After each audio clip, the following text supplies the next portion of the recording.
नमस्कार, आप सभी का स्वागत है हमारे नए पॉडकास्ट शो क्रिएटिव टॉक्स में। मैं हूं आपके साथ उद्देश्य मंगल। देखिए, बच्चों की एग्जाम्स आने वाली है। कई तरीके से बच्चे प्रेशर में होंगे, कई बच्चे कुछ टिप्स चाह रहे होंगे। इसी बीच हम एक ऐसे मेहमान को लेकर आए हैं जो बच्चों को वही टिप्स देंगे जो उनकी आने वाली एग्जाम्स को क्रैक करने में मदद करेंगे। जी हाँ, वो किसी नाम या पहचान के मोहताज नहीं है। फिजिक्स गुरु के नाम से जाने जाते हैं। अब तक 50,000 से ज्यादा बच्चों को पढ़ा चुके हैं। 2500 से ज्यादा डॉक्टर्स को बनाने में उनका हाथ रहा है। IITian को बनाने में उनका हाथ रहा है। जी हाँ, और जिन्होंने अपना 20 साल एजुकेशन फील्ड में दिया है, विशेषकर IIT और JEE के फील्ड में। तो हमारे साथ मौजूद है खास मेहमान मिस्टर आशुतोष कुमार वर्मा। सर, आपका बहुत बहुत स्वागत है। Thank you sir, thank you sir. सबसे पहले तो यही, हमारे बच्चों को आप अपने बारे में बताइए, अपने पूरे 20 साल के करियर के बारे में बताइए। बचपन से लेकर अब तक क्या क्या कुछ खास रहा है, इस बारे में भी बताइए। वैसे तो एक टीचर की पहचान इस बात से है कि उसने अपने लाइफ में कितने बच्चों का भविष्य संभाला और कितने बच्चों के कैरियर बनने में उसका साथ रहा है। तो मेरे इस 18-20 साल में, जैसा कि आपने बताया कि लगभग 2500 के आसपास स्टूडेंट डॉक्टर बने, लगभग 3000 के आसपास स्टूडेंट IITian बने। उन्हें मुझे पढ़ाने का सौभाग्य मिला और मैं उनका साथ दे पाया। इसके लिए मैं गर्व महसूस करता हूँ। 10-12 स्टूडेंट ऐसे भी हैं जो सिविल सर्विसेज में हैं, IAS में हैं, तो बहुत अच्छे बड़े पद पर हैं, काम कर रहे हैं। और जो ये 50-60 हज़ार स्टूडेंट मुझसे पढ़ाने को मिले तमाम अलग अलग इंस्टीट्यूट में, पूरे इंडिया के अलग अलग स्टेट में, तो इस पूरी जर्नी में बस इस बात की खुशी है, यही एक सबसे बड़ी एक टीचर की पहचान होती है, मेरी या किसी भी टीचर की, कि वो अपने बच्चों के कैरियर बनाने में किस हद से गुजरता है। बिल्कुल, बहुत सारे ऐसे बच्चे भी मिले मुझे जो शायद IITian नहीं बन सकते थे। वो आज अगर वो सुन रहे होंगे तो इस बात को फील करेंगे, लेकिन उन्हें बना पाया मैं। उनके बनाने में मैंने मेहनत की। बहुत सारे ऐसे स्टूडेंट जो डॉक्टर नहीं बन सकते थे, उतना बेस तैयार नहीं था, उनकी कमियां थी। उन कमियों को नजरअंदाज करते हुए मैंने उन कमियों को पूरा किया, उनके साथ लगा। यही सबसे बड़ी उपलब्धि है। और बाकी सीकर के एक बड़ी इंस्टीट्यूट में लगभग 10 साल के आसपास मैंने काम किया, एकेडमिक हेड के तौर पर काम किया। और गंगापुर सिटी में भी एक इंस्टीट्यूट में मैंने 3-4 साल यहाँ और फिर सीकर में एज ए डायरेक्टर काम किया, as a physics HOD, as physics कह सकते हैं फैकल्टी के तौर पे काम किया। तो नीट और JEE में मैं सच बताऊं आपको, तो मेरी पहचान की बात आप करें तो जो IIT का एडवांस्ड का जो एग्जाम होता है वो इंडिया का सबसे टफेस्ट एग्जाम है, टेक्निकल एंट्रेंस एग्जाम के हिसाब से देखें आप तो मैं अगर समझता हूं कि IIT एडवांस्ड की जो टीचिंग है वो बहुत टफ होती है, क्योंकि क्वेश्चंस इस तरह से बनते हैं कि उतनी अच्छे लेवल पे कॉन्सेप्ट की तैयारी हो पाए, सिंप्लीफाइड हो पाए, एक बच्चे को उस लेवल पे तैयार कर पाए, इतना आसान नहीं। तो वो मुझे लगता है कि मैं आसान बना पाता हूँ बच्चों के लिए, कि IIT का एडवांस का पेपर भी बच्चा बहुत इजीली सॉल्व करता है, चैलेंजिंग वे में सॉल्व करता है। नीट के लिए और भी खतरनाक हो जाता है। फिजिक्स उसके नीट वाले बच्चे के दिमाग में तो बैठती ही नहीं, उसको तो ऐसा लगता है ये पराया सब्जेक्ट है। तो जब एक नीट के बच्चे को आप फिजिक्स इतना उसको अपनापन दे देते हैं कि वो बच्चा, नीट का बच्चा अगर फिजिक्स में इतना अपनापन महसूस करे कि वो केमिस्ट्री और बायोलॉजी से भी ज्यादा फिजिक्स में इंटरेस्ट लेने लग जाए, पढ़ने लग जाए, तो इससे बड़ी उपलब्धि और कुछ नहीं हो सकती है। तो ये दोनों स्ट्रीम में मैं ठीक ठाक पढ़ा लेता हूँ। तो मुझे लगता है कि अब इस रास्ते में ही और बहुत कुछ करना है, और बहुत सारे बच्चे और बहुत सारे परिवार जो मुझसे जुड़ पाएंगे, जिनको अगर मैं कैरियर बनाने में मेरी हेल्प हो पाएगी, तो मैं अपने आप को बहुत सौभाग्यशाली समझूंगा। जी सर, आने वाले समय में, यानी मैं जनवरी मंथ की बात करूंगा, IIT मेंस फेज 1 की एग्जाम लगने वाली है। इसके लिए बच्चों को आप क्या कुछ टिप्स देना चाहिए? वैसे इस टाइम में दिसंबर मंथ में, जिस जनवरी में अटेम्प्ट है फर्स्ट, तो दिसंबर मंथ तक वैसे कोर्स कंप्लीट हो चुका होता है बहुत सारी संस्थाओं में। और अच्छा तो यही बेहतर तो ये रहता है। अब ऐसे टाइम में रिवीजन मैटर करता है, टेस्ट सीरीज मैटर करती है, और उससे ज़्यादा मैटर करता है काउंसलिंग, कि इस टाइम में बच्चे को बहुत अच्छी तो टेस्ट सीरीज मिल जाए, जो मतलब ऐसे झूठे मार्क्स उनको ना दिलाए, और ऐसा भी नहीं हो कि वो जैसा JEE का पेपर बनता है उससे अलग स्ट्रीम में भी जाए। तो बहुत बैलेंसिंग पेपर मिल जाए बच्चे को, और पेपर के उसके जो मार्क्स हैं उसमें जो कमियां हो, सेम डे वो कमियां दूर की जाएं फैकल्टीज की तरफ से, टीचर की तरफ से। और बच्चा भी तुरंत का तुरंत क्या करे, कोई टॉपिक अगर वीक है तो सेम डे उसे दूर करे। इस समय बच्चे को सबसे ज्यादा टीचर की जरूरत होती है, पेरेंट्स की तरफ से मोटिवेशन की जरूरत होती है। तो इस टाइम में बच्चा ज्यादा से ज्यादा प्रैक्टिस करे, जो चैप्टर आपके वीक हैं उन्हें आप रिवाइज करें, और कहीं भी घबराएं नहीं। मतलब कहीं से आजकल सोर्सेज की कोई कमी नहीं है। और मैं आपको बता दूं, बच्चे को एकदम स्वार्थी होना चाहिए अपने करियर के मामले में। यदि आपको कोई भी चैप्टर, कोई भी टॉपिक अगर वीक लग रहा है, तुरंत आप उसे बताएं, अपने टीचर को बताएं। कई बार बच्चे संकोच करते हैं कि यार हम बताएं कि नहीं बताएं। ये जो टाइम चल रहा है, क्योंकि आप एग्जाम से पहले जितना कर सकते हैं कर लीजिएगा, उसके बाद उसके बाद फिर चीजों को एनालिसिस करने का कोई मतलब नहीं है। तो आप हर दिन एनालिसिस करें, कोई भी कमजोरी हो उसे तुरंत का तुरंत दूर करें, मजबूत करें और कॉन्फिडेंस रखें। तो मैं आपको कहूंगा किसी भी एग्जाम को क्रैक करने के लिए बच्चों, कॉन्फिडेंस ही मेन पार्ट है, वही आपको जिताएगा। वो है तो ही आप अच्छा पढ़ पाएंगे, अच्छा रिवीजन ले पाएंगे और अच्छी टेस्ट सीरीज दे पाएंगे और अच्छा आप एग्जाम उस दिन अच्छा एग्जाम परफॉर्म कर पाएंगे। बिल्कुल सर, इसी बीच में मैं बोर्ड्स को भी ले आता हूँ। बोर्ड्स की एग्जाम्स भी कंडक्ट होने वाली है, इसी बीच IIT JEE की भी होने वाली है। बच्चे को दोनों ही एग्जाम्स क्रैक करनी है, फोकस दोनों पे ही रखना पड़ता है। तो कैसे मैनेज करें और क्या कुछ ऐसी टिप्स है जो बच्चे अगर अपनाए तो दोनों में ही अच्छे मार्क्स हासिल कर सकें? देखिए, पहले तो इस बात को भी बच्चों को समझना होगा कि ये बात समझ लें कि पहली बात तो आज के समय में हर जगह पर फाउंडेशन जो चलता है उसमें टीचर खुद इस बात को ध्यान रखता है कि बच्चा बोर्ड का भी पेपर देगा, JEE मेन का भी पेपर देगा और इसी ये दोनों चीजें लगभग एक सेम टाइम में होती हैं आगे पीछे। तो पहली बात तो टीचर ऐसा पढ़ाता है कि बोर्ड कवर होता है। वो किसी टॉपिक को पहले डेफिनेशन समझाएगा, फिर वो कॉन्सेप्ट बताएगा, फिर थ्योरी, फिर न्यूमेरिकल, फिर एनालिसिस, इस तरीके से चलती हैं चीजें, तो बोर्ड कवर होता है। अब बात ये आती है कि फिर भी इसके बाद ही प्रैक्टिस की जरूरत होती है कि कई बार ऐसे, वैसे तो टू द पॉइंट भी क्वेश्चंस आते हैं बोर्ड में, लेकिन कुछ जगहों पर लिखना भी पड़ता है। तो अब ऐसे ये मान के चलें कोई भी चीज बिना प्रैक्टिस के आप अच्छी परफॉर्म नहीं कर पाएंगे, तो प्रैक्टिस चाहिए होती है। तो इस समय ऐसा कर सकते हैं थोड़ा एग्जाम से पहले, बोर्ड एग्जाम से पहले, कि आप बोर्ड के पेपर ले लें, सैंपल पेपर ले लें, कॉपीज ले लें उस टाइप से, और पर डे के आप एक दो पेपर आप लिखें, राइटिंग करें। जितनी ज्यादा राइटिंग स्किल आपकी तैयार हो जाएगी कि हमें इस टॉपिक में, और क्योंकि बहुत सधा हुआ लिखना होता है, ऐसा कि भाई जो चीज वो पूछी जा रही है वो तो आ जाए और बिल्कुल सही तरीके से आ जाए। तो प्रैक्टिस जरूरी है इसके लिए कुछ, और इससे फायदा होगा, ऐसी बात नहीं है। आप जब बोर्ड की प्रिपरेशन कर रहे होंगे, आप राइटिंग कर रहे होंगे किसी क्वेश्चन की, तो इससे आपका जो JEE मेन है वो भी कवर हो रहा होगा, ऐसी बात नहीं है। दिक्कत तब है जब आप इन दोनों चीजों को सेपरेट कर लेंगे। आप ये सोचेंगे यार कि बोर्ड की प्रैक्टिस अब मैं आज से शुरू कर रहा हूँ, आज के बाद तो मैं JEE मेन के लिए कुछ पढ़ूंगा ही नहीं, या JEE मेन ही पढ़ूंगा, मैं तो 2-4-10 दिन पहले ही खाली नीट का पेपर है बोर्ड की प्रिपरेशन करके जाऊंगा, वो गड़बड़ कर जाएगा। आपके माइंड में दोनों चीजों को इजी गोइंग लेते हुए चलें, दोनों के लिए किसी एक के लिए ज्यादा प्रायोरिटी नहीं दें और ज्यादा स्ट्रेस नहीं लें, ज्यादा एक्स्ट्रा फोकस किसी एक डायरेक्शन में नहीं दें। मतलब सर का ये कहना है, फिजिक्स गुरु का ये कहना है कि अगर आप दोनों में ही समन्वय स्थापित करके चलेंगे ना तो सक्सेस पा सकते हैं, क्योंकि एक तराजू अगर भारी हुआ तो दूसरे में कम हल्कापन अपने आप ही आ जाता है। तो उस चीज का बिल्कुल ध्यान रखिएगा। सर, सक्सेस और अनसक्सेस होने में एक स्टूडेंट के बीच में क्या कारण हो सकता है, और आप अब तक क्या रोल प्ले कर चुके हैं, और गंगापुर सिटी में क्योंकि आप फिजिक्स गुरु खुद आ चुके हैं, तो अब आप क्या ऐसा रोल प्ले करेंगे कि वो चीज, वो दीवार आप हटा देंगे? देखिए, पहली बात तो आपने जो ये बात कही कि सक्सेस और फेलियर बच्चों के लिए किस तरीके से देखी जानी चाहिए, मैं बहुत स्पष्ट कर दूं कि ये जो फेलियर और जो सक्सेस है इसका कोई भी टाइम वाइज पैमाना ही नहीं है। बहुत सारे लोग हैं जो 50 के बाद सक्सेस गेन करते हैं, 60 के बाद, 70 के बाद, ऐसे बहुत सारे एग्जाम्पल है, दुनिया जानती है। कई लोग तो ऐसे हैं जो प्रेसिडेंट बने 70 के, तो बहुत सारे लोग हैं जो बहुत बाद में सक्सेस हुए। और अब आती बात की सक्सेस, ये चीज मान लेना कि आप 12th के साथ आप नीट में क्वालिफाइड हो गए या JEE में क्वालिफाइड हो गए तो आप सक्सेस हो गए, ऐसा मान लेना भी इसलिए गलत है कि कई ऐसे भी बच्चे हैं जो इधर तो सक्सेस हो गए, फिर उसके बाद जब वो कॉलेज गए उसके बाद गड़बड़ हो गई, या कॉलेज कंप्लीट हो गया उसके बाद बिजनेस नहीं कर पाए या फिर जॉब नहीं कर पाए, उतना अच्छा सक्सेस नहीं ले पाए। अजी, तो आप कभी भी, मैं ये क्यों कहना चाह रहा हूं कि जब आप 12th में कई बच्चे फेल हुए, 10th में फेल हुए, उसके बाद वो जबरदस्त सक्सेस हुए, तो आप अपने जीवन को इस नजरिए से कभी ना देखें कि आज की डेट में हम अनसक्सेस हैं या आज की डेट में सक्सेस हैं। दोनों मापदंड गलत है। मैं मानता हूं कि आपके सामने जो भी सिचुएशंस आ रही हैं, बस कभी कभी आप जो चाहते हैं वैसा नहीं होता, कभी कभी जो नहीं चाहते हैं वैसा हो जाता है। तो आप क्या करें इसमें, आप तो लगे रहिएगा। जब आपके खिलाफ कोई चीज हो तो उस दिन आप दृढ़ संकल्प के साथ, अपने आत्मविश्वास के साथ आगे बढ़िएगा। ज्यादा जरूरी सक्सेस तो मैं आपको बताऊं एक शब्द में कि जिस दिन आपको ये सिचुएशंस हैंडल करना आ जाए, समझ लीजिए उस दिन आप सक्सेस हो गए। चाहे वो एज आपकी 20 साल की हो, 15 की हो, आप 60 की हो। कई लोगों को 60 साल के बाद समझ नहीं आती कि यार सिचुएशन बिगड़ रही है, अब हैंडल क्या करना है, बहुत बुरा हाल हो जाता है, सब उल्टे सीधे हरकतें शुरू कर देते हैं लोग।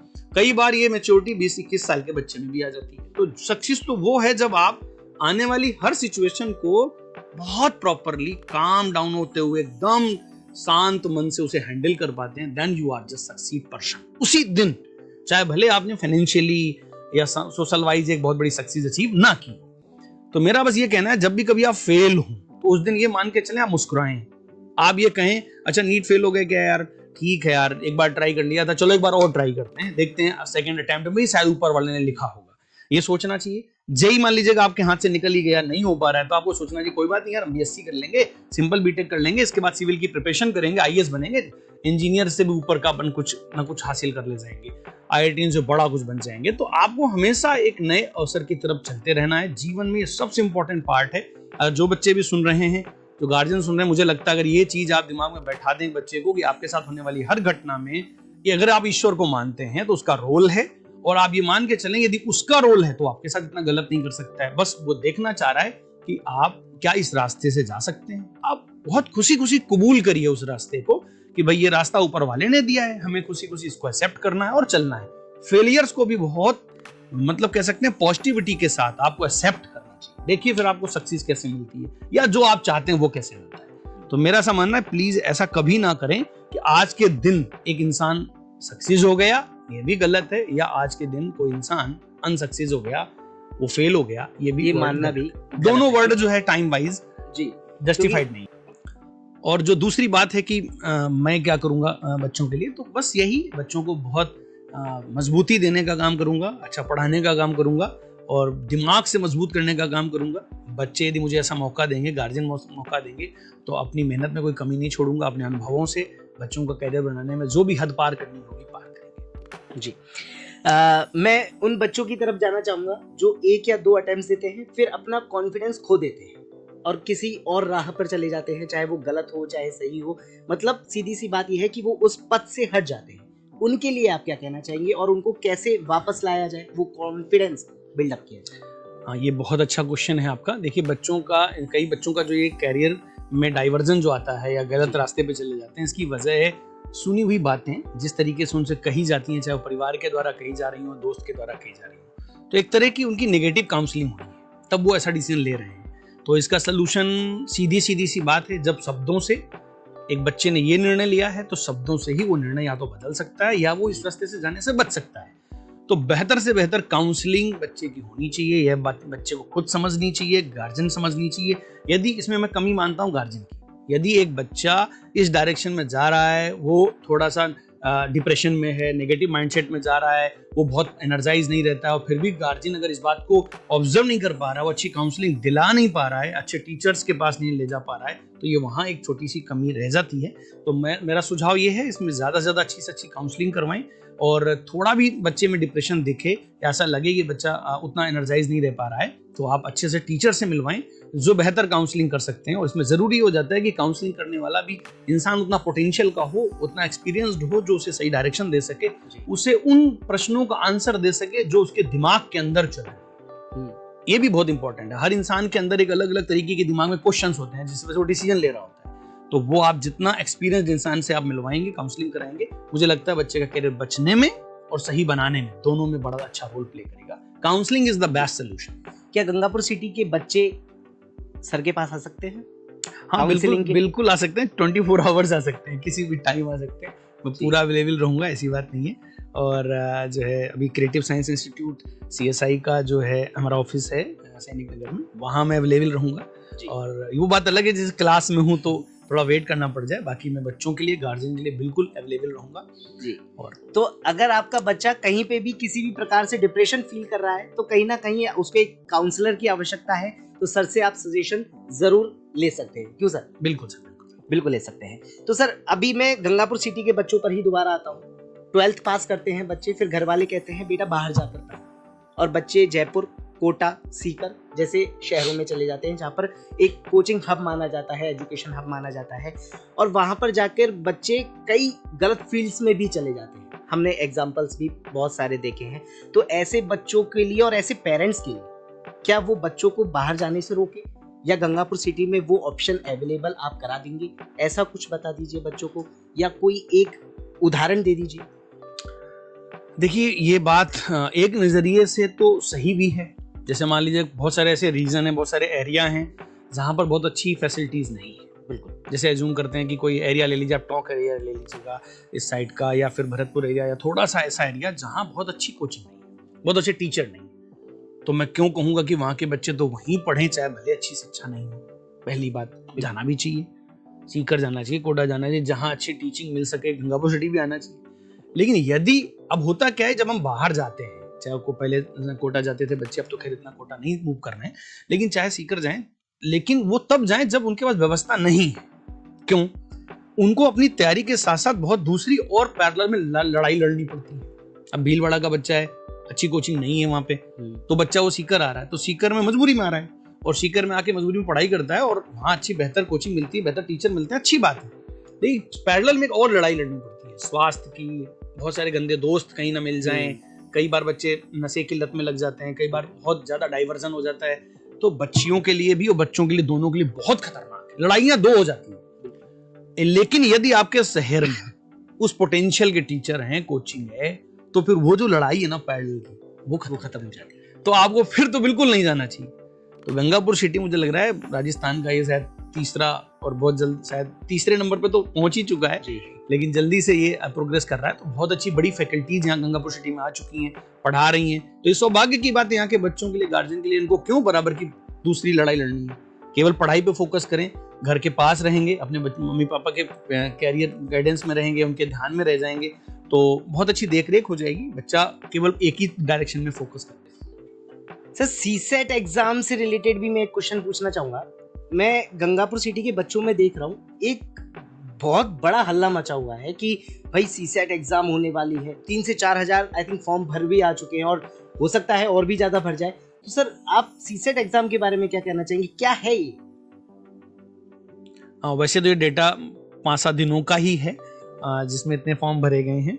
और जो सीसेट का इतना हल्ला मचने का, इतने सारे बच्चों का मतलब इंटरेस्ट दिखाने की जो सबसे बड़ी वजह है, वो ये है कि उन्हें एक उम्मीद है कि हम इस एग्जाम से 2 फायदे होंगे। एक तो हमें हमारी सिचुएशन का पता चलेगा कि हमारी प्रिपरेशन किस पोजीशन पे है, दूसरा यदि कोई कमी होगी तो वो दूर की जाएगी, ये एक उम्मीद है, इसलिए बच्चे एग्जाम दे रहे हैं, और ऐसा होगा भी। एक्चुअली में हम यहाँ creative science institute Gangapur city में इस शपथ के साथ आया है कि अब हम बच्चों का कैरियर बनाने में, जैसे कहते हैं ना, हद पार करने वाली स्थिति, चैलेंजिंग वे में अपने आप को लेके जाना, कि बच्चों के कैरियर को उनका कैरियर नहीं समझ के अपना कैरियर समझते हुए हम तैयार करें। यदि उसका कोई चैप्टर तैयार नहीं है तो हम उसे पूरा करें, हम जिम्मेदारी अपनी मान के चलें। तो जब इस शपथ के साथ आप आते हैं तो आप एक बार एनालिसिस करना चाहते हैं कि बच्चा किस कैटेगरी का है, किस लेवल पे वो तैयार है। तो ये एग्जाम केवल इसलिए भी है कि बच्चा पेपर दे, हमें उसका पोजीशन का पता चल जाए कि उसका कौन सा सब्जेक्ट कितना अच्छा है, हमें एक डेटा मिल जाएगा उसकी एक्चुअल पोजीशन का, हम उसका सपोर्ट कर सकेंगे। इस एग्जाम के में जो आपको प्राइज डिस्ट्रीब्यूशन मिलना है वो तो खैर मिलना ही मिलना है, लेकिन साथ में हम उस बच्चे के साथ खड़े हो पाएंगे। यदि कोई चैप्टर उसका वीक होगा और बच्चे ने हमें कहा कि हमें सर ये चैप्टर तैयार करना है, तो हम उसके साथ खड़े हो पाएंगे, डाउट बता पाएंगे, उसको अच्छी काउंसलिंग दे पाएंगे, यहाँ तक की जरूरत पड़ी तो क्लास लगा पाएंगे, यहाँ तक की जरूरत पड़ी तो टेस्ट सीरीज दे पाएंगे, जो भी हमसे हो सकेगा एग्जाम से पहले तक हम उसकी पूरी मदद कर पाएंगे। सीसेट इसलिए करवाया जी।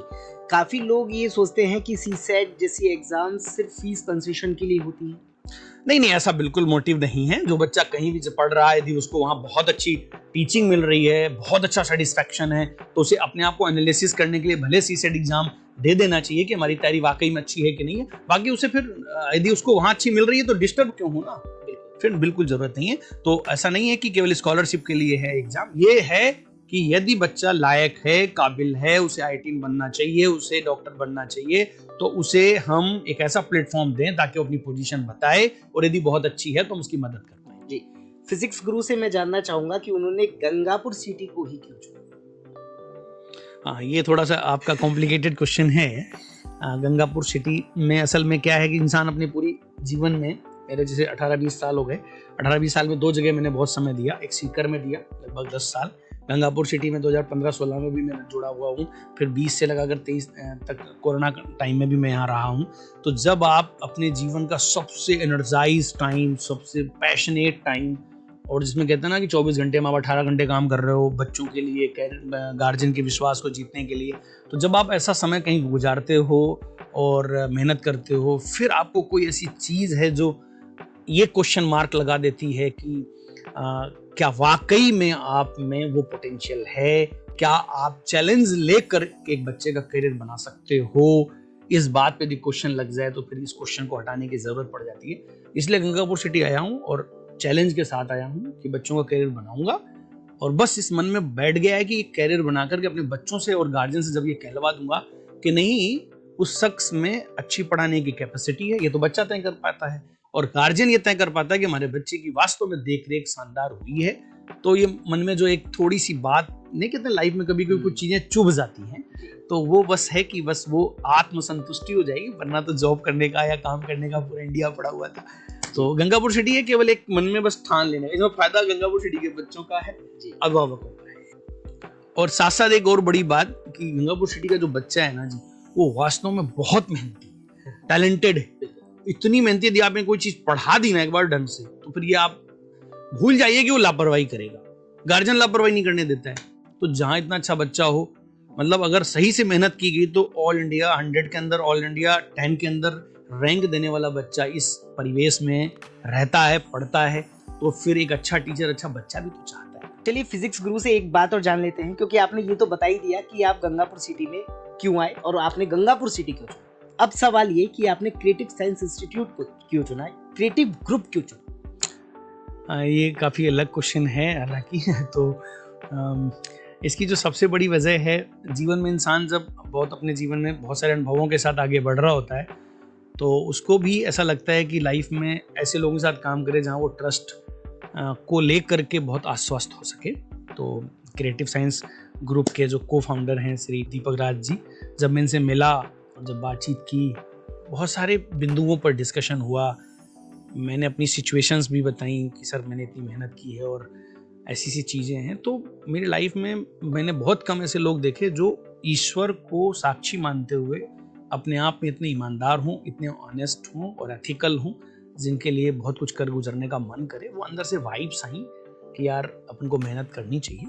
और ठीक है, इंडिया में बहुत सारे बड़े बड़े ग्रुप हैं, ठीक है, बहुत सारे एजुकेशनल ग्रुप भी हैं, लेकिन वो कहता है कि अंदर से आवाज़ कहाँ ना। तो मैं डॉक्टर दीपक राज सर से जब मिला और धीरे धीरे और लोगों से भी मिला, गौरव सर से भी मिला, तो मुझे लगा कि बहुत एथिकल, और इस दुनिया में आप मान लीजिए आपका जितना भी जीवन है, इसमें आपसे यदि एक इंसान भी एथिकल जुड़ जाए, जो कभी भी कहीं भी बात से पलटे नहीं, ईमानदार हो, तो आप अपने काम को अच्छा अंजाम दे पाते हैं जी। वरना आपको ऐसा लगता है कि ये रास्ता जा कहाँ रहा है, उसकी मंजिल दिखती ही नहीं है, तो रास्ता चलने में आपका मन ही नहीं लगेगा। तो इसलिए मैं जुड़ा कि मुझे मंजिल दिख रही है, और जब किसी रास्ते में आपको मंजिल दिखने लग जाए तो फिर आपको थकान नहीं होगी और आपको चलने में एक सेटिस्फैक्शन रहेगा। तो मेन वजह थी एथिकल लोगों का मिलना। ये तो चलिए आपने अब की बात बताई। अब मैं स्टूडेंट्स के लिए जानना चाहूंगा कि क्रिएटिव साइंस इंस्टीट्यूट यानी आप अब उसके फेस बन चुके हैं, तो आप उन बच्चों को क्या प्रदान करेंगे कि वो क्रिएटिव साइंस चुने? देखिए, फेस तो क्या, लेकिन एक जिम्मेदार इंसान बन चुका हूँ, ये मान के चलें, तो जिम्मेदारी पूरी करूंगा। अब रही बात की क्रिएटिव साइंस ग्रुप में, चाहे जो है साइंस एकेडमी हो, चाहे CSI हो, पढ़ने वाले हर बच्चे और हर गार्जियन को ये विश्वास दिला दूंगा, इतनी मेहनत करवा दूंगा अपने फैकल्टी टीम से, अपने मैनेजमेंट से, कि बच्चे को ये लगे कि यार हमें जो शिक्षा मिलनी चाहिए वो मिल रही है, ये बच्चा कहे, गार्जियन कहे, और वो परिणामों के रूप में दिखे। और यदि हम इस काम को कर पाने में सक्षम होते हैं, तो इससे बड़ा और बच्चों के लिए तोहफा नहीं हो सकता, गार्जियन के लिए उपलब्धि नहीं हो सकती, और हमारे लिए भी गर्व की बात नहीं हो सकती कि हम बच्चों में ये विश्वास पैदा करते हैं। कोई भी बच्चा कहीं भी पढ़ रहा हो और क्रिएटिव में जब एडमिशन ले आए, पढ़े, और उसके बाद उसे लगे कि यार क्या तो मुझे समझाया जा रहा है, क्या तो मेरा केयर किया जा रहा है, कितना तो मेरे से मुझे रिस्पेक्ट दी जा रही है, कितने अच्छे संस्कार सिखाए जा रहे हैं, हमारे दिमाग को कितना बेहतर बनाया जा रहा है, हम पहले जैसे थे उसमें और अब जो अब हैं या जो बन रहे हैं उसमें एक बहुत अच्छा परिवर्तन है। गार्जियन को लगे यार जब से क्रिएटिव गया है तब से यार बच्चे में चेंजेस आ रहे हैं, और बहुत पॉजिटिव चेंजेस आ रहे हैं, चीज़ों को समझने की क्षमताएं बढ़ रही हैं, सब्जेक्ट सीखने के साथ साथ आप में बहुत सारे अनुशासन, साथ साथ में आपको ईश्वर के प्रति ट्रस्ट आपका बन रहा है, लोगों के सोचने का, उन्हें देखने का नजरिया आपका बदल रहा है, आप में पॉजिटिवनेस बहुत अच्छी आ रही है। कभी किसी इंसान में कमी होने के बावजूद आप उसे अच्छी बेहतर तरीके से देख पा रहे हो और मजबूत बन पा रहे हो, अंदर से मजबूत बन पा रहे हो। ये यदि हम बच्चों को दे पाते हैं तो इससे बड़ी उपलब्धि और कुछ नहीं हो सकती हमारे लिए।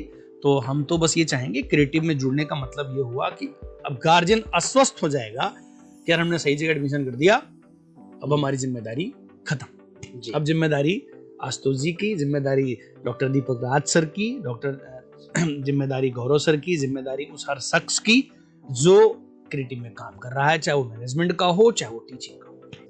सर गंगापुर सिटी के बच्चों को तो आपने बता दिया कि वो सीएसआई में क्यों आए और किस लिए आए और क्या सीएसआई उन्हें प्रदान करवाएगा।